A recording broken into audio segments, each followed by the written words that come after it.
ভীষণ আশাবাদী এবং আমরা তো দিশা দেখতেই পাচ্ছি।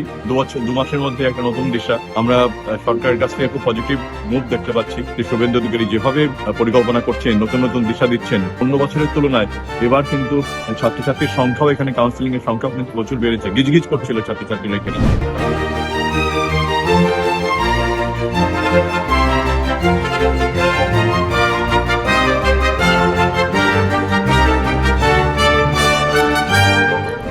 স্যার, বাংলা হাটে প্রথমে স্বাগত জানাই আপনাকে।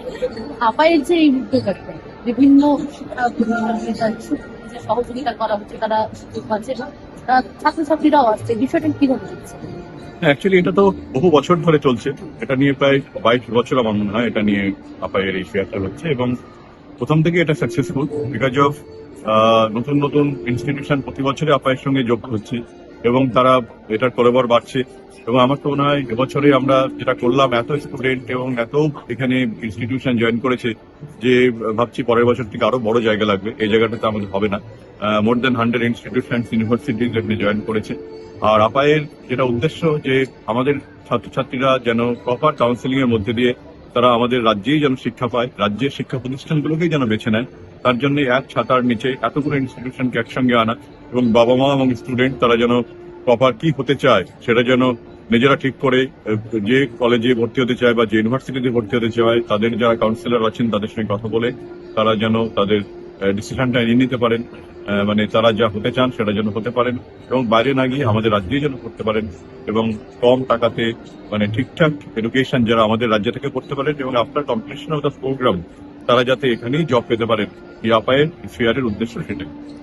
আচ্ছা স্যার, আমরা তো দেখছি এর আগেও তো আরো অনেক আমরা দেখেছি ফেয়ার করা হয়েছে, সেক্ষেত্রে আপনারা কেমন সাড়া পাচ্ছেন মানুষের থেকে? অ্যাকচুয়ালি একই টাইপের ফেয়ার এবং অ্যাকচুয়ালি আমরা বিভিন্ন জায়গাতে, আগে তো আমরা শুধুমাত্র স্টেডিয়ামে করতাম, এখন আমরা এটাকে একটু ছড়িয়ে দিয়েছি রাজ্যের বিভিন্ন জায়গাতে, যাতে বাইরের স্টুডেন্টদেরকে শুধুমাত্র একটা কাউন্সিলিং এর জন্য কলকাতায় না আসতে হয়। তার জন্য আমরা বর্ধমান, শিলিগুড়ি, দুর্গাপুর, মেদিনীপুর, পুরুলিয়া এই সমস্ত জায়গাগুলোতে ছড়িয়ে দিয়েছি এবং রেসপন্স কিন্তু খুব ভালো। এবং লোকাল ছেলেমেয়েরা কিন্তু তাদের বাবা মাকে নিয়ে সেখানে আসছেন, তাদের কাউন্সিলিং অংশ নিচ্ছেন এবং সেখানকার ইনস্টিটিউশন গুলোকে তারা বেছে নিচ্ছেন। আমরা কিন্তু সবসময় বলি তোমার বাড়ির কাছে যে ইনস্টিটিউশনটা সেটা বেছে নাও, সেখানে পড়ো, পড়াশোনার মান মোটামুটি সব জায়গাতে একই রকম এবং সেটা আমার মনে হয় সেটা হলে তাদের খরচটাও কমে, বাবা মায়ের সঙ্গে থাকতে পারে আর বাড়ির কাছাকাছি তারা পড়তে পারে।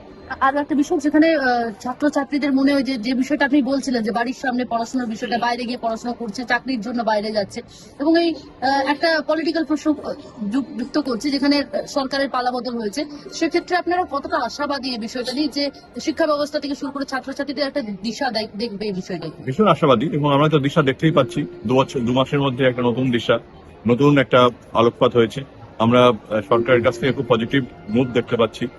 আমাদের সরকার যেভাবে মানে সমস্ত মন্ত্রিসভা নিয়ে আমাদের মাননীয় মুখ্যমন্ত্রী শ্রী শুভেন্দু অধিকারী যেভাবে মানে তারা মানে নতুন পরিকল্পনা করছেন, নতুন নতুন দিশা দিচ্ছেন, নতুন নতুন তারা ভাবছেন, এটা ডেফিনেটলি আমাদের জন্য একটা আশার জাগাচ্ছে। যেমন আমাদের ইন্ডাস্ট্রিয়ালিস্টদের যারা, তাদের কাছে একটা আশার আলো দেখাচ্ছে, ছাত্রছাত্রীদের কাছে একটা আশার আলো দেখাচ্ছে এবং এটাতেই কিন্তু মানে আমাদের ছাত্রছাত্রীরা এখানে থাকবে একটা প্রপার দিশা পেলে।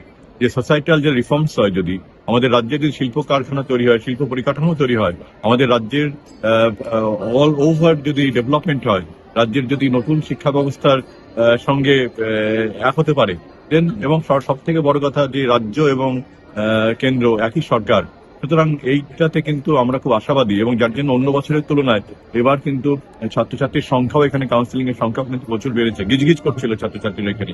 তার মানে তাদের মধ্যে একটা আশা যে আমরা এখানেই তারা পড়বে, এখানেই তারা চাকরি করবে এবং নতুন সরকার যেটা তাদেরকে সিগন্যাল দিচ্ছেন, যে আশা দেখাচ্ছেন, সেই আশাতে তারা অবশ্যই বুক বেঁধে আমাদের রাজ্যেতেই তারা থাকবে, রাজ্যতেই পড়বে, রাজ্যেই চাকরি করবে এবং বিজনেসম্যান যারা আছেন তারা রাজ্যেই পরিকাঠামো তৈরি করবেন, রাজ্যেই নতুন নতুন শিক্ষা প্রতিষ্ঠান তৈরি হবে, নতুন শিল্প কারখানা তৈরি হবে, নতুন নতুন কিছু আসবে এবং আমাদের রাজ্য আবার নতুন একটা যাত্রার পথে কিন্তু এগিয়ে চলতে আমরা দেখতে পাচ্ছি।